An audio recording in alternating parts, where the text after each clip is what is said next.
Testemunho de uma irmã que, em meio a uma prova silenciosa, percebeu em sonho um plano maligno contra sua família, e como Deus, em sua misericórdia, revelou, protegeu e transformou tudo em vitória.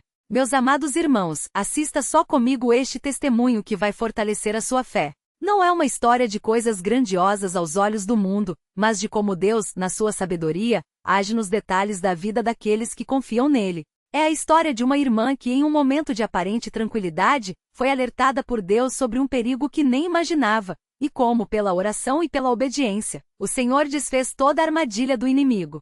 Se você já passou por alguma situação em que sentiu um peso no coração sem saber o porquê, ou se já teve um sonho que não saía da sua mente, este relato vai mostrar como Deus fala conosco, mesmo quando não entendemos de imediato. E o mais importante, como Ele nunca nos deixa desamparados. O início de tudo, uma família aparentemente em paz.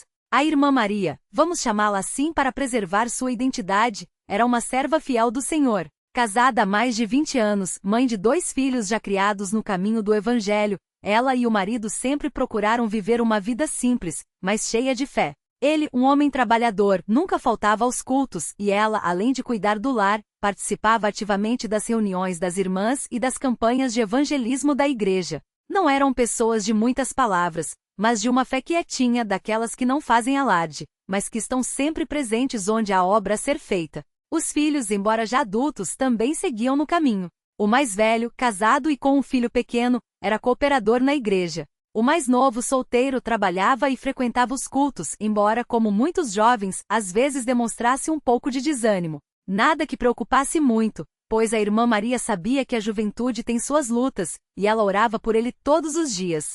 Tudo parecia estar em ordem. Não havia brigas em casa, não havia dívidas apertando, não havia doenças graves. Era uma família comum, vivendo sua rotina entre trabalho, igreja e os afazeres do dia a dia. Mas como diz a palavra, o inimigo anda ao redor, como leão que ruge, buscando a quem possa tragar. 1 Pedro 5:8. E foi justamente numa noite aparentemente normal que Deus permitiu que a irmã Maria visse algo que mudaria tudo. O sonho que não saía da mente. Foi numa sexta-feira, após um dia cansativo de trabalho. A irmã Maria, como de costume, fez suas orações antes de dormir, agradecendo a Deus por mais um dia e pedindo proteção sobre a família. Não havia nada de diferente naquela noite. Ela adormeceu em paz. Mas de madrugada teve um sonho tão vivo que quando acordou suava frio. No sonho, ela via sua casa, não como era, mas como se estivesse observando de fora, como quem assiste a uma cena sem poder interferir. Dentro da sala estava seu filho mais novo, sentado no sofá, conversando com um homem que ela nunca tinha visto antes. Era um homem de aparência comum, vestido normalmente, mas havia algo nele que a deixava incomodada. Não era um sentimento de medo, mas de alerta, como se algo estivesse errado. No sonho, ela tentou se aproximar, tentou ouvir o que eles falavam, mas não conseguia. Era como se houvesse uma barreira entre ela e a cena. Então, de repente, o homem olhou diretamente para ela, embora no sonho ela estivesse invisível, e sorriu. Não era um sorriso amigável, mas um sorriso cínico, como se ele soubesse que ela estava ali e quisesse dizer: "Você não pode fazer nada." Foi quando ela acordou, assustada. O coração batia forte, e uma sensação de urgência a dominou. "Senhor, o que foi isso?" ela perguntou em voz baixa, ainda deitada. Não era um pesadelo comum. Era algo que parecia real demais. Ela tentou voltar a dormir, mas não conseguiu. Ficou ali deitada, pensando no sonho, até que o dia começou a clarear. Então, levantou-se e fez seu café, e enquanto tomava a primeira xícara, abriu a Bíblia. Não sabia bem o que procurar, mas sentiu que precisava ler algo. Abriu ao acaso e seus olhos caíram em Salmos 91, 5, 6. "Não terás medo do terror de noite, nem da seta que voa de dia, nem da peste que anda na escuridão, nem da mortandade que assola ao meio-dia." Aqueles versos a tranquilizaram um pouco, mas o sonho ainda estava fresco em sua memória. Ela decidiu não contar a ninguém ainda, nem ao marido nem aos filhos. "Primeiro, vou orar e pedir direção a Deus", pensou. A oração e a confirmação. Nos dias seguintes, a irmã Maria continuou com sua rotina, mas com um peso no coração. Sempre que tinha um momento sozinha, ela orava: "Senhor, se aquele sonho foi um aviso, me mostra o que o Senhor quer que eu faça. Não deixe que nada de ruim aconteça com minha família. Protege meus filhos, Senhor. Não permita que o inimigo os engane." Ela também começou a jejuar, não de forma ostentosa, mas privadamente como Jesus ensinou. Não falava para ninguém, mas Deus via seu coração. Até que numa quarta-feira à noite, após a reunião de oração na igreja, ela foi até a irmã mais velha, uma serva de Deus cheia de experiência, e contou-lhe sobre o sonho. A irmã ouviu com atenção, e depois de um momento de silêncio disse: Irmã, Deus está te alertando sobre algo. Não é para ter medo, mas é para ficar atenta. O inimigo não desiste de tentar derrubar os servos de Deus, especialmente os jovens. Você precisa orar mais por seu filho. E precisa vigiar. Mas o que eu faço, irmã? Perguntou Maria com lágrimas nos olhos. Eu não sei o que está acontecendo. Ora sem cessar. E fique atenta a qualquer mudança no comportamento dele. Às vezes o inimigo age de forma sutil, através de amizades que parecem inocentes, mas que trazem mais influências. A irmã Maria agradeceu e foi para casa com aquelas palavras ecoando em sua mente. Ela não sabia o que estava por vir, mas uma coisa era certa: Deus havia falado e ela não poderia ignorar. Os sinais começam a aparecer. Passaram-se algumas semanas. A irmã Maria continuava orando e jejuando, mas aos poucos começou a notar pequenas mudanças no filho mais novo. Ele, que sempre chegava em casa após o trabalho e jantava com os pais, começou a chegar mais tarde, dizendo que estava saindo com os amigos.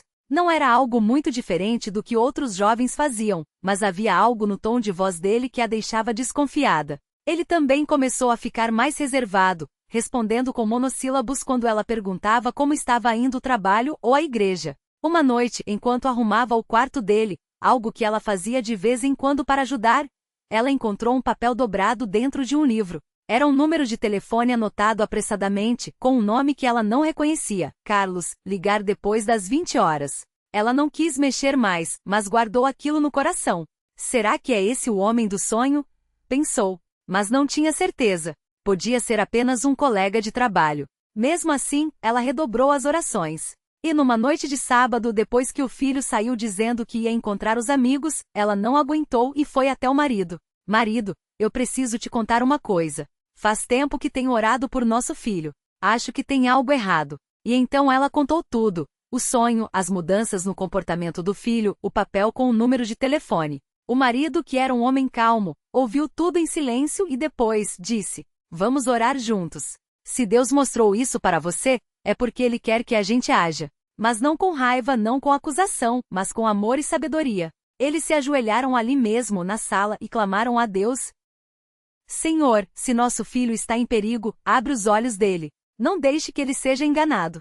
Dá-nos sabedoria para agir. E se for da tua vontade, mostra para nós o que está realmente acontecendo. A revelação e a intervenção de Deus. Na segunda-feira seguinte, o filho chegou em casa mais cedo do que o habitual. Estava quieto, com o rosto sério. A irmã Maria, que estava na cozinha, sentiu o coração acelerar. Senhor, é agora, ela pensou. O jovem sentou-se à mesa e depois de alguns minutos de silêncio disse: Mãe, pai, eu preciso conversar com vocês. O marido olhou para a esposa, que fez um sinal discreto com a cabeça, como se dissesse: Deus está agindo. O que foi, filho? Perguntou o pai com calma. O jovem respirou fundo e começou a falar. Esses últimos meses, eu tenho saído com um grupo de amigos do trabalho. No começo, era só para tomar um refrigerante, conversar. Mas com o tempo, eles começaram a me convidar para outros lugares. Um deles, o Carlos, sempre falava que a gente precisava aproveitar a vida, que Deus não ligava para essas coisas.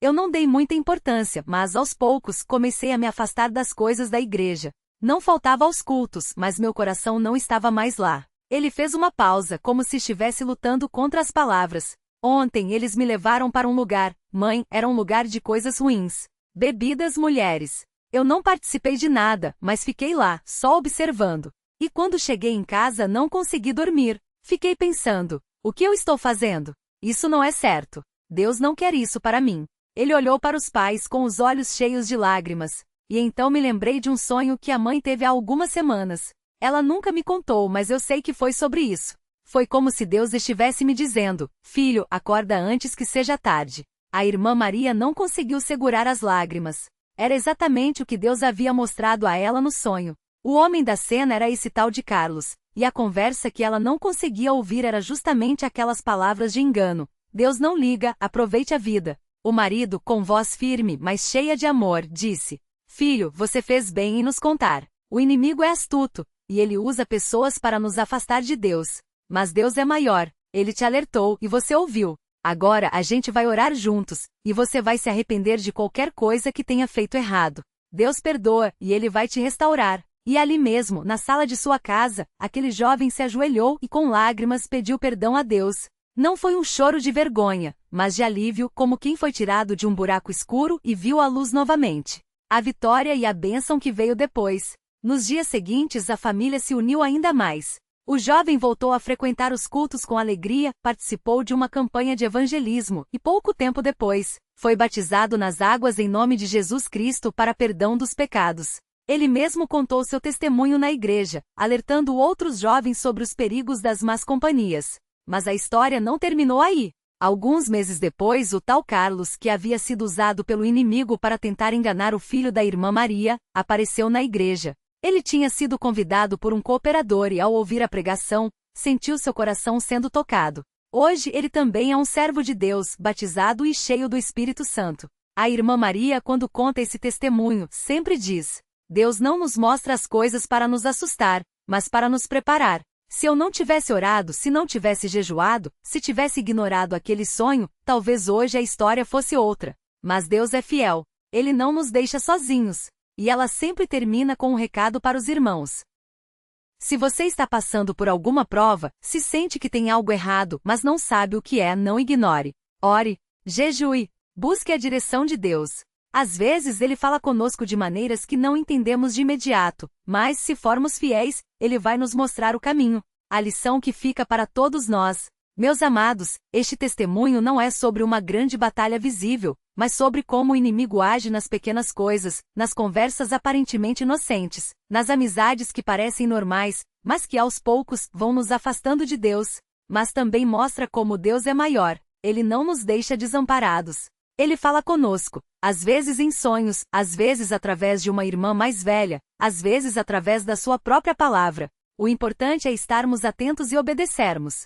Se você está lendo isso e pensa, será que Deus também está me alertando sobre algo? Saiba que Ele está. Talvez não seja um sonho, mas uma inquietação no coração, uma voz interior dizendo, cuidado, não ignore. E se você, como aquele jovem, já se deixou levar por mais influências, saiba que ainda há tempo. Deus não olha para o seu passado, Ele olha para o seu coração. Se você se arrepender, Ele vai te perdoar e te restaurar. Como diz em Isaías 41:10. Não temas, porque eu sou contigo, não te assombres, porque eu sou teu Deus, eu te fortaleço e te ajudo, e te sustento com a minha destra fiel. Deus não nos promete uma vida sem provas, mas promete estar conosco em meio a elas. E quando Ele está conosco, nenhuma armadilha do inimigo vai prevalecer. Glória ao nome santo do Senhor. Amém. Testemunho CCB. Irmã percebe plano maligno em sonho, Deus esclareceu trama. Continuação. A noite do sonho revelador, detalhes que abalaram a Irmandade. A irmã Maria de Lourdes, conhecida na congregação como Dona Lurdinha, era uma serva de Deus de oração constante.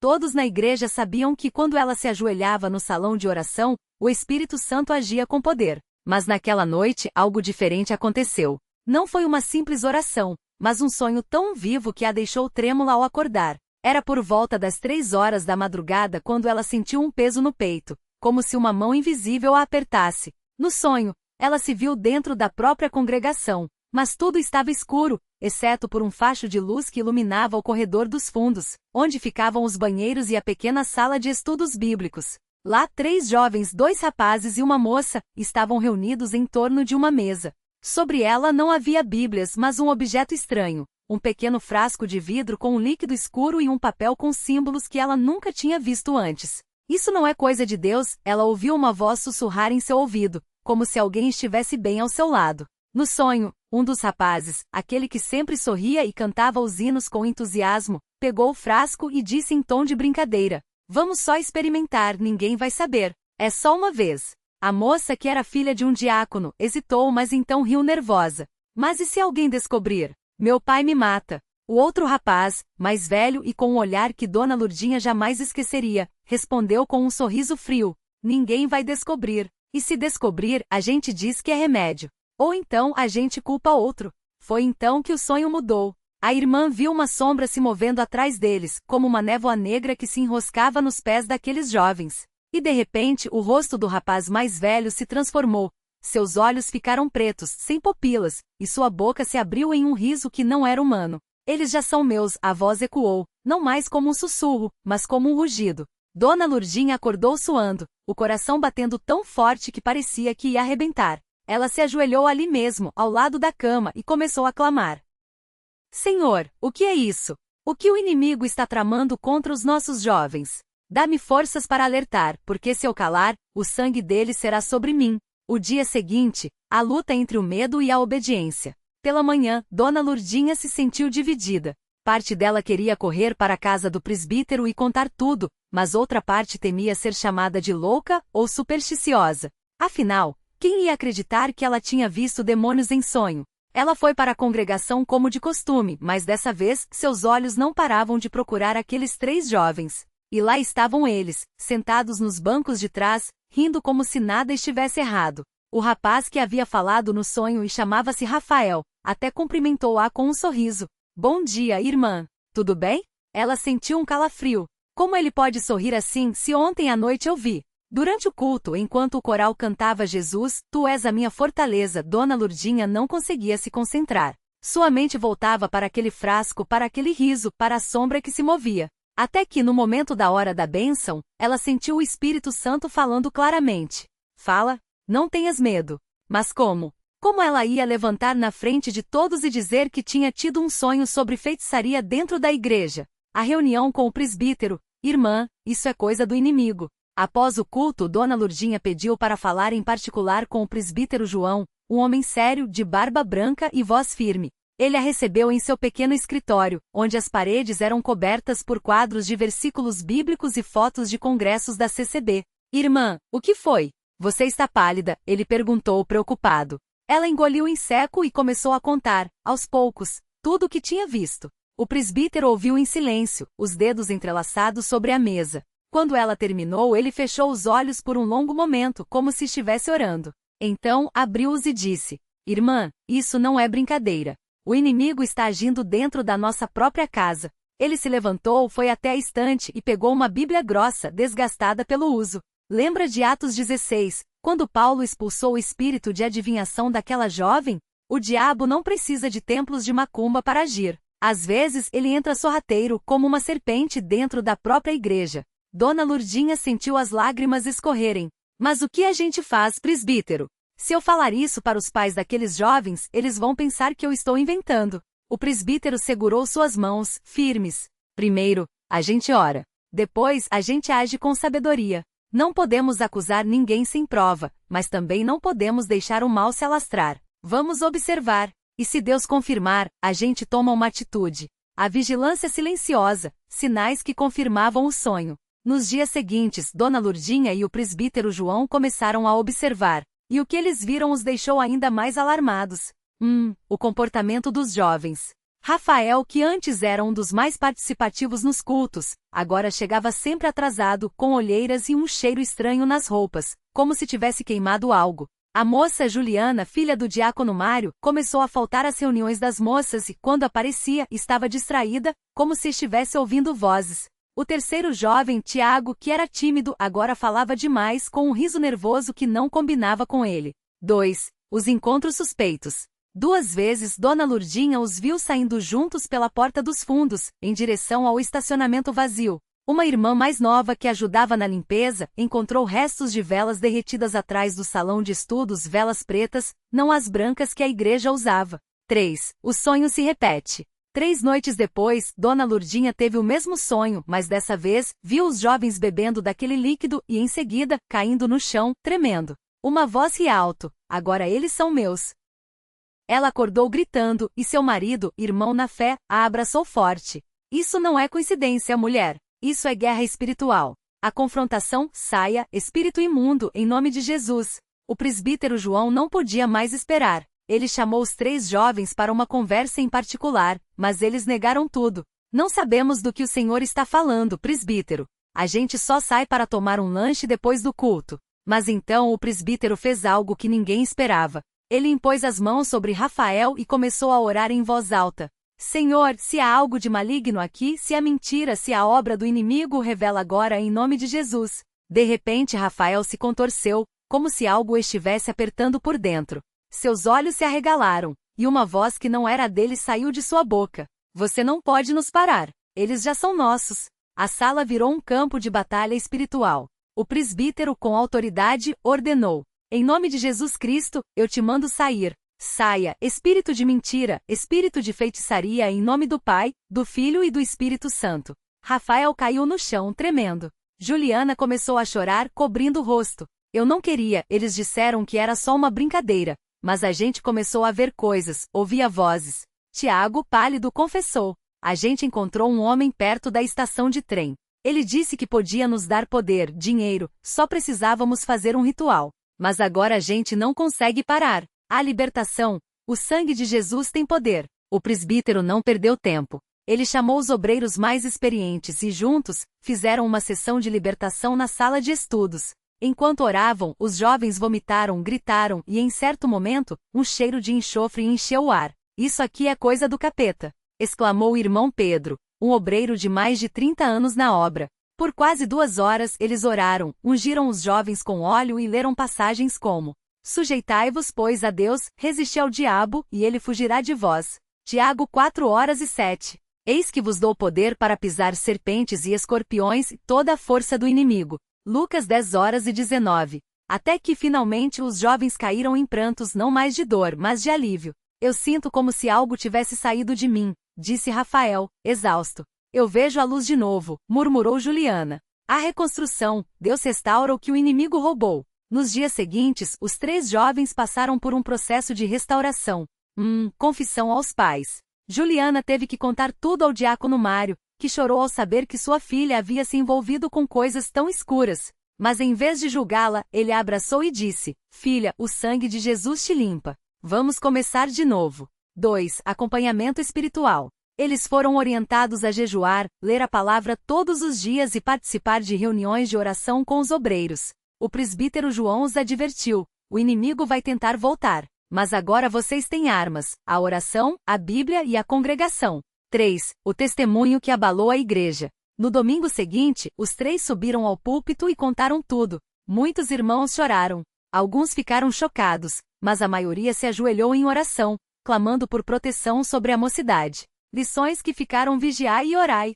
Esse caso marcou a congregação para sempre. O presbítero João passou a pregar mais sobre a importância da vigilância. O diabo não avisa quando vai atacar. Ele entra sorrateiro como um ladrão na noite. 1 Pedro 5:8. O perigo das más companhias. Quem anda com o sábio será sábio, mas o companheiro dos tolos se tornará mau. Provérbios 13:20. O poder da oração em família. Se os pais não orarem pelos filhos, quem vai? Dona Lurdinha, que antes era apenas uma irmã comum, tornou-se uma intercessora reconhecida. Muitos passavam por ela para pedir oração porque sabiam: Deus falava com ela. Epílogo. Deus ainda fala hoje. Anos depois, Rafael se tornou um obreiro, Juliana casou-se com um irmão na fé e teve 2 filhos, e Tiago entrou para o ministério de música da igreja. Todos eles, quando contam essa história, enfatizam: se não fosse a obediência da irmã Maria de Lourdes, a gente estaria perdido. E você que está lendo isso precisa entender uma coisa: Deus ainda fala hoje. Às vezes em sonhos, às vezes através de uma irmã ou um irmão, às vezes através de uma inquietação no coração que não te deixa em paz. Se você tem sentido que algo não está certo, seja na sua vida, na sua família ou até na sua igreja, não ignore. O inimigo está sempre à espreita, mas Deus é maior. Como está escrito em 1 João 4:4. Filhinhos, sois de Deus e já os tendes vencido, porque maior é aquele que está em vós do que aquele que está no mundo. Glória a Deus! Que este testemunho sirva de alerta e de encorajamento para todos os que amam a obra do Senhor. Amém.